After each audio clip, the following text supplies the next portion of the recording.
जय श्री कृष्णा। राधे राधे। यूँ तो कृष्ण भगवान की कई गोपियाँ हुआ करती थी, लेकिन कृष्ण के प्रति मीरा के प्रेम के कुछ अलग ही मायने थे। मीराबाई भक्ति और प्रेम की एक ऐसी मिसाल मानी जाती हैं जिन्होंने अपना पूरा जीवन कृष्ण दर्शन के लिए समर्पित कर दिया। तो दोस्तों, आइए जानते हैं कैसी थी मीरा और कृष्ण की ये अनोखी प्रेम कथा। मीराबाई का जन्म सन 1998 में राजस्थान के एक राजपूत घराने में हुआ था। उनके पिता का नाम रतन सिंह और माता का नाम वीर कुमारी था। मीरा श्री कृष्ण की बहुत बड़ी भक्त थी। जब वह 4 वर्ष की थी तब उन्होंने अपने घर के पास हो रहे एक विवाह को देखकर बेहद मासूमियत के साथ अपनी माँ से पूछा था कि मेरी प्यारी माँ, मेरा दूल्हा कौन होगा। मीरा के इस सवाल पर उसकी माँ ने मुस्कुराते हुए श्री कृष्ण की मूर्ति की तरफ इशारा करते हुए कहा था कि मेरी प्यारी मीरा, श्री कृष्ण तुम्हारे वर होंगे। जिसके बाद से ही मीरा श्री कृष्ण को अपना स्वामी मानकर उनके प्रेम में विलीन हो गई। कुछ समय बाद ही मीरा की माँ का निधन हो गया था। जब मीरा बड़ी हुई तो उनके मन में ये विश्वास था कि श्री कृष्ण उनसे शादी करने जरूर आएंगे। मीरा बेहद खूबसूरत और स्वभाव की कोमल थी। वे बहुत सुरीली आवाज़ में गाना गाती थी। लेकिन मीरा की शादी मेवाड़ के महाराणा सांगा के पुत्र राणा सांगा से हुई। मीरा ये शादी नहीं करना चाहती थी, लेकिन परिवार के जोर देने पर उन्हें ये शादी करनी पड़ी। माना जाता है कि शादी के बाद भी मीरा का प्रेम कृष्ण के लिए कम नहीं हुआ। विदाई के समय श्री कृष्ण की वही मूर्ति अपने साथ ससुराल ले गई, जिससे उनकी माँ ने उनका दूल्हा बताया था। शादी के बाद मीरा ससुराल के कामकाज पूरे करने के बाद रोजाना श्री कृष्ण की मंदिर जाया करती थी। वहाँ जाकर वह श्री कृष्ण की मूर्ति की पूजा करती, उनके लिए मधुर आवाज में भजन गाती और नृत्य भी किया करती थी। मीरा का कृष्ण के लिए प्रेम उनकी ससुराल वालों को बिल्कुल पसंद नहीं था। उनकी सास ने उन्हें दुर्गा माँ की आराधना करने पर जोर दिया, क्योंकि उनके ससुराल वाले दुर्गा देवी में बेहद विश्वास रखते थे। लेकिन ससुराल वालों के श्री कृष्ण की आराधना से रोकने पर मीरा ने साफ कह दिया कि मैं पहले ही अपना जीवन कृष्ण के नाम कर चुकी हूँ। इसके बाद मीरा की ननद उदाबाई ने उन्हें बदनाम करने की भी कोशिश की थी। उदाबाई ने अपने भाई राणा से कहा कि मीरा का किसी के साथ प्रेम संबंध है और उसने मीरा को उस व्यक्ति के साथ देखा है।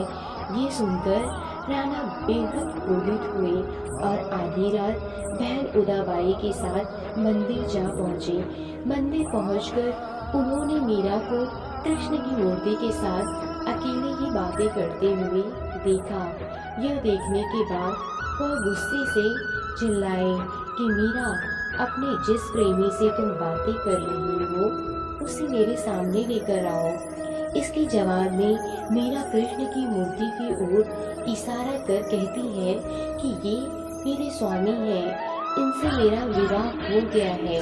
ये सुनने के बाद राणा का दिल टूट जाता है, लेकिन फिर भी वो पूरी श्रद्धा से अपना पति धर्म निभाते हैं और आखिरी सांस तक मीरा का साथ देते हैं। मीरा का देवर विक्रमादित्य चित्तौड़गढ़ के नए राजा के रूप में चुना गया था। उनको कृष्ण के प्रति मीरा की भक्ति और लोगों के साथ मीरा का मेलजोल पसंद नहीं था। उन्होंने मीरा को मारने के लिए फूलों के हार की एक टोकरी भेजी, जिसके अंदर जहरीला सांप था। मीरा ने जैसे ही टोकरी खोलकर देखा तो उसमें कृष्ण की एक मूर्ति फूलों के हार के साथ पाई। इसके अलावा विक्रमादित्य ने मीरा को मारने के लिए प्रसाद में भी जहर मिलाकर भेजा था। मीरा जानती थी कि उस प्रसाद में जहर है, फिर भी मीरा ने वह जहरीला प्रसाद ग्रहण कर लिया, क्योंकि उन्हें विश्वास था कि कृष्ण उनको जरूर बचा लेंगे। जब मीरा को मारने की कोशिश हद से ज्यादा बढ़ गई, तो मीरा ने तुलसीदास को एक खत लिखकर उनसे उनकी राय मांगी। तो तुलसीदास ने जवाब में लिखा कि उन्हें त्याग दो जो तुम्हें नहीं समझ सकते। भगवान के लिए प्रेम ही सच्चा प्रेम होता है। दूसरे रिश्ते झूठे और दिखावे होते हैं। मीरा का जीवन उस समय पूरी तरह बदल गया जब अकबर और तानसेन वेश बदलकर मीरा के गाने सुनने चित्तौड़गढ़ के मंदिर आ पहुँचे।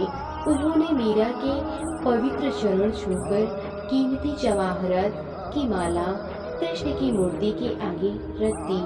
जैसे ही राणा को ये सूचना मिली, वो बेहद क्रोधित हो गए, जिसके बाद उन्होंने गुस्से से मीरा को कहा कि अब और जमीन पर कभी भी अपना चेहरा मत दिखाना। तुम्हारी वजह से मेरी और मेरे परिवार की बहुत बदनामी हो चुकी है। तुमने हमें लांछित किया है। मीरा ने राणा की कई बातों का पालन किया और वह गोविंदा गिरधारी गोपाल जपते जपते कृष्ण के ख्यालों में नाचते गाते नदी की ओर बढ़ने लगी। जैसे ही मीरा ने नदी में कूदने की कोशिश की, पीछे से किसी ने उनके हाथ को थाम लिया और वह गिरने से बच गई। मीरा ने मुड़कर देखा तो अपने प्रेमी कृष्ण को पाया। कृष्ण को अपने पास देखकर मीरा को विश्वास नहीं हुआ और वह कृष्ण की गोद में बेहोश होकर गिर पड़ी। यह देखकर श्री कृष्ण मुस्कुराए और मीरा के कान में बोले, मेरी प्यारी मीरा, तुम्हारा जीवन नश्वर रिश्तेदारों के समाप्त हो चुका है। ये देखकर श्री कृष्ण मुस्कुराए और मीरा के कान में बोले, मेरी प्यारी मीरा, तुम्हारा जीवन नश्वर रिश्तेदारों के साथ समाप्त हो चुका है। अब तुम आजाद हो, खुश रहो, तुम मेरी हो और हमेशा मेरी ही रहोगी। इसके बाद मीरा वृंदावन चली गई। मीरा की वृंदावन चले जाने पर राणा वृंदावन आकर मीरा से माफी मांगते हैं और अपने साथ चलने को कहते हैं, लेकिन मीरा साथ चलने से इनकार कर कहती है कि मेरा जीवन श्री कृष्ण से जुड़ा है।